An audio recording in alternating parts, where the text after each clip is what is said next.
Well, let me start with the Urban and Regional Planning Program. Unfortunately, the story is very much like the story of your project that has fallen prey to budget cuts.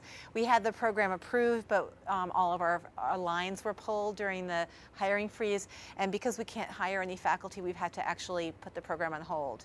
So in theory, we have a master's degree in urban and regional planning. In reality, it's just on paper right now, but we hope that it will start the following year. The goal is the Tampa Bay region has about 4 million people in it, and there's not a single urban planning or urban policy program here.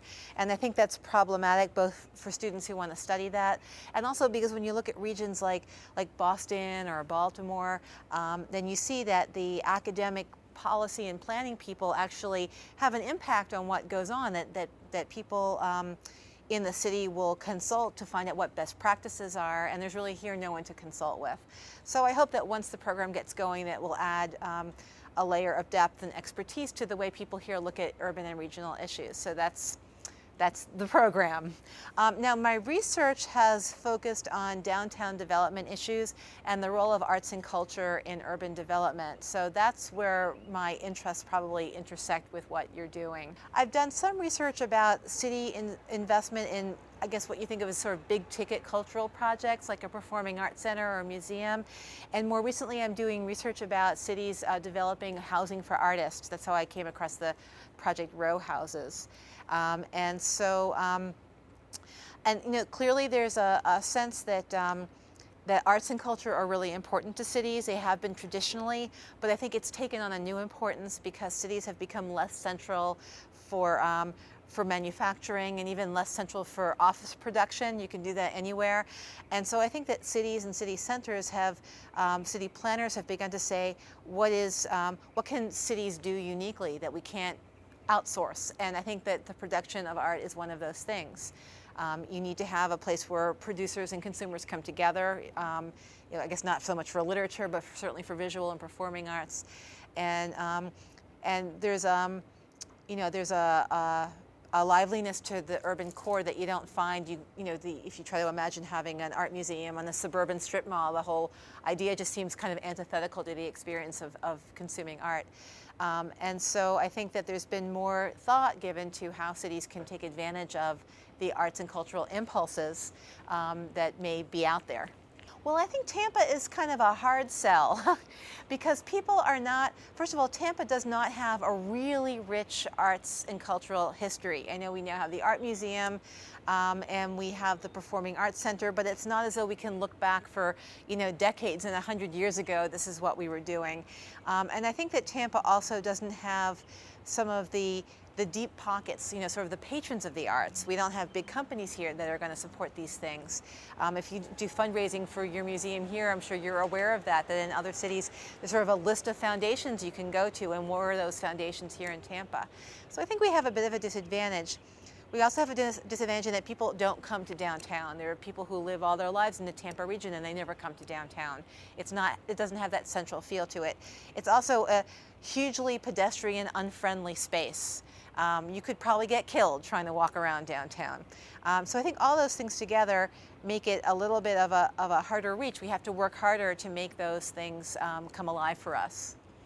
Well, I think that some of the new residential development downtown, I think should and could have an impact.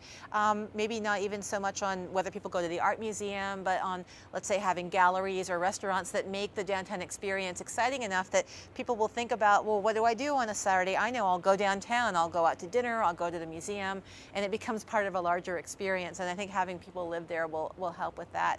I think also that what I like about the downtown, and also if you've been down there, some of the areas just north of downtown, sort of getting in toward Tampa Heights, if you cross the 275, like if you know where the Tampa Theater is and you walk north a few blocks, you know, to the extent that Tampa has any kind of historical built environment, it's there. I mean, everything else here is like really ugly and new, and there you go, and there's like these little gems. Franklin Street, the northern part of Franklin Street in the downtown, like where Fly Bar is, and then cross over the highway, and even if you cross over the highway acts as this a student of mine said it's like a moat, you can't cross it, but actually you can cross it. You go right under the highway, and there you are in Tampa Heights, and there's also interesting buildings and houses. There's a new cafe that opened there that's one of my favorites. And so I think that I think people crave that historic built environment, that actually you have a grid, you have a streetscape, it's not dominated by cars. And so I think what you see are small movements to win that back for the pedestrian. They're talking about changing some of the parking and the traffic patterns so that you can walk around more. The Downtown Partnership has been trying hard to change some of the traffic. If you know Ashley Drive, where the museum is, I mean, that's like, oh my God, it's like a highway, and here you are, the prettiest part of downtown along the river, and you can't get there.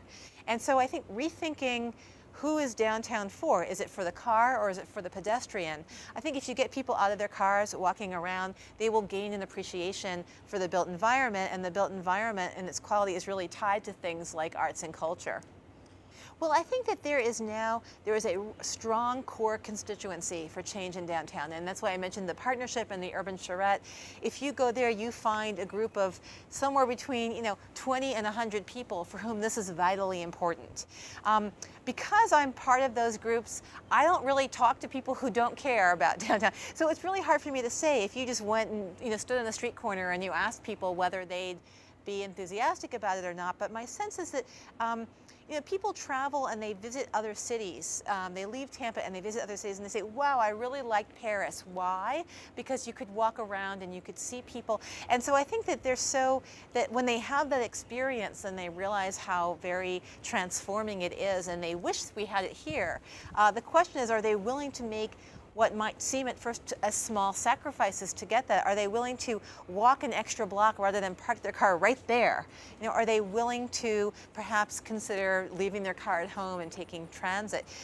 This I don't know, but I don't think they've been even asked that question or given those opportunities. And so, especially with gas at $4 a gallon, people may really be ready to explore other ways of getting around the city.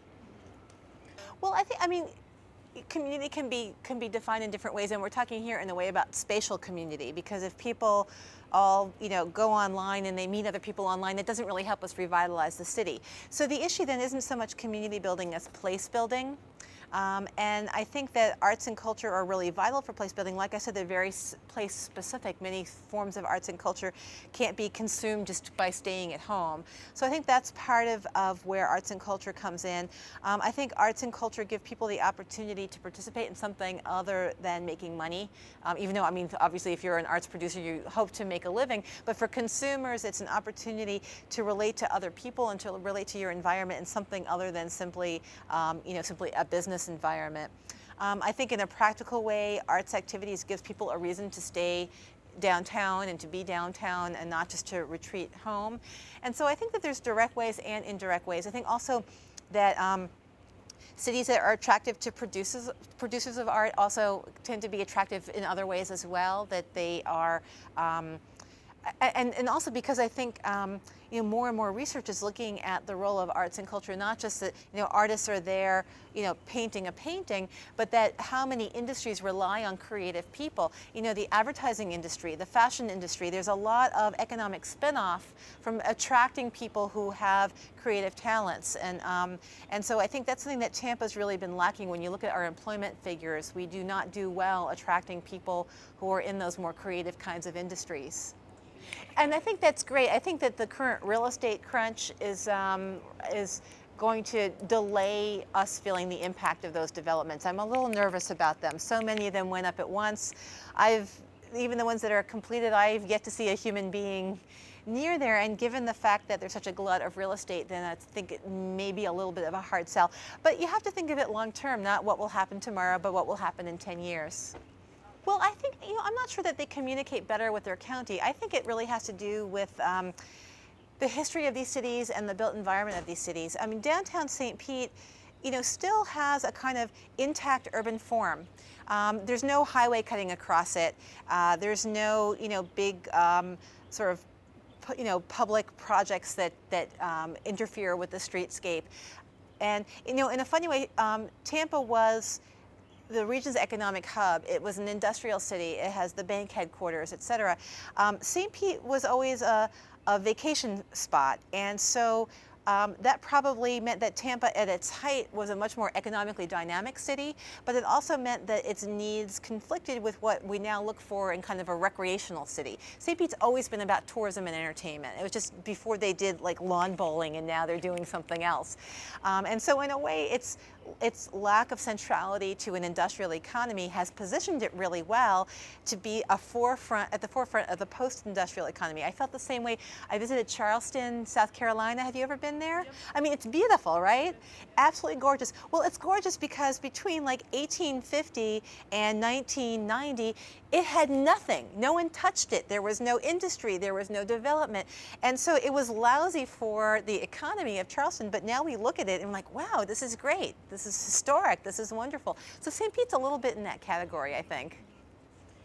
Well, I think that, that public art is important because I think if you look at Tampa now, there's just not, I mean, there's a lot of underutilized space. You know, there's a lot of either areas that are used for surface parking. I mean, from a planning point of view, when I look at an aerial view of downtown Tampa, it is dominated by parking lots. And from a planning point of view, that is the kiss of death for the urban fabric. I mean, if you just sort of imagine you're walking down a block in a city and it's nighttime and it's a sea of parking. Do you feel like, wow, I really want to be here? Or do you feel like this is the last place I want to be? And so I think we're not necessarily going to overnight see a huge demand to develop all that open space. And so I think public art can play an important role both transitionally and in the long run. If you think about how can we use this space to animate it, to make people feel like, you know, I'm here, the building I want to go to is 2 blocks away, but I'm going to enjoy this stroll.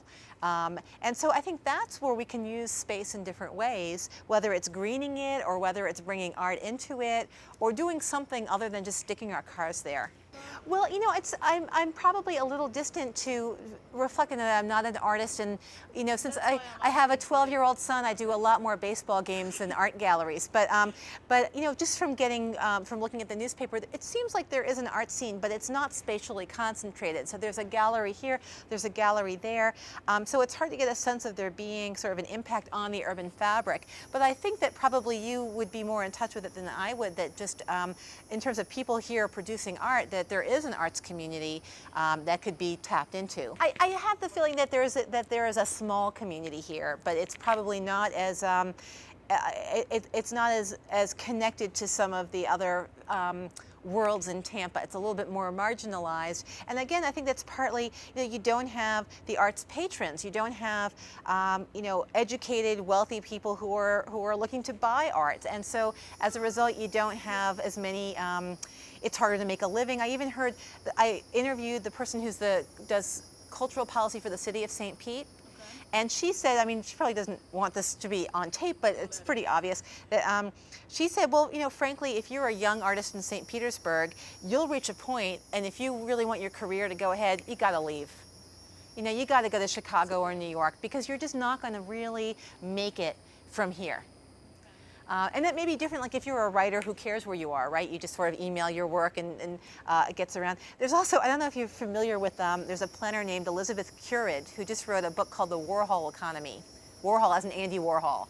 And she does studies of New York artists, and she makes the claim that for artists, even more than any other field, then clustering is so important because so much of the art world involves, you know, not like taking a meeting with someone, but running into someone at a gallery opening or running into people at a club and chatting and realizing, you know, our work goes together well. And so I think that it's probably hard in a place like Tampa. There's a small arts community, but it probably doesn't reach into all the different places of the city as it would in a place like New York. Yes. Well, and I think Ybor's a really fascinating case because, you know, what a great place to invest in the arts, and yet the city just completely missed the boat by making it this sort of everyone get drunk and, you know, it's like it's this whole club scene. And I think that artists are kind of filtering in spite of the way the city has marketed the place to start with.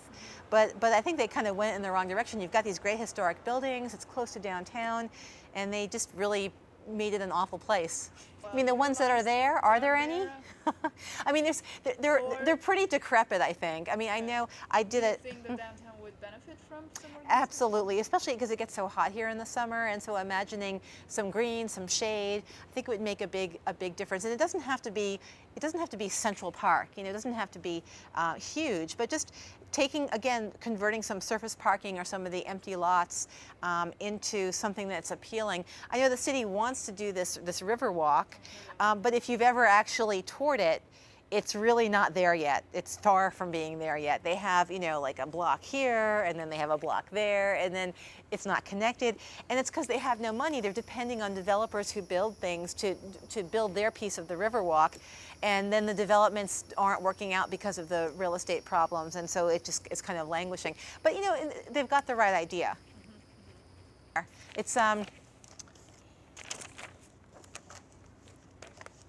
It's around Tampa City Center, so it's and the Hyatt. So I think it's like this block in here, and yeah, McDill Park is really. I mean, if you've been to McDill Park, it's hard to get to. I mean, it's a little decrepit looking, and you know, Curtis Hickson Park. Of course, they have all kinds of ideas for what to do with that, with the art museum. You know, not. With the art museum coming in there, and I have to say that also one of the worst sins that they ever committed in the city was taking a beautiful piece of riverfront and making it a parking garage. Because of all things you don't want to have on your waterfront, it seems to me a parking garage would be #1. And once you have it, though, you know, you're going to spend the money to demolish it. And so they're kind of stuck with it. So I think that this what could be a beautiful waterfront area with a performing arts center, museum, et cetera, instead it's like dominated by this parking garage. And then the structures that are there, the performing arts center, the library, they don't really speak to each other in any way. You don't feel that they're connected in some way. So I think there's some missed opportunities. Probably my colleagues like Shannon would have a better idea of if you can then go back and make those more appealing spaces. And also with some of the riverfront open space, you know, access from the core of downtown to the river is just not all that clear. Again, you're crossing Ashley Drive, it's not easy to do. And so access is another issue, getting people to go there. Because when you have something like the Riverwalk, if no one uses it, it becomes a frightening space and people don't want to use it. You need to have a critical mass of people or it will not be used.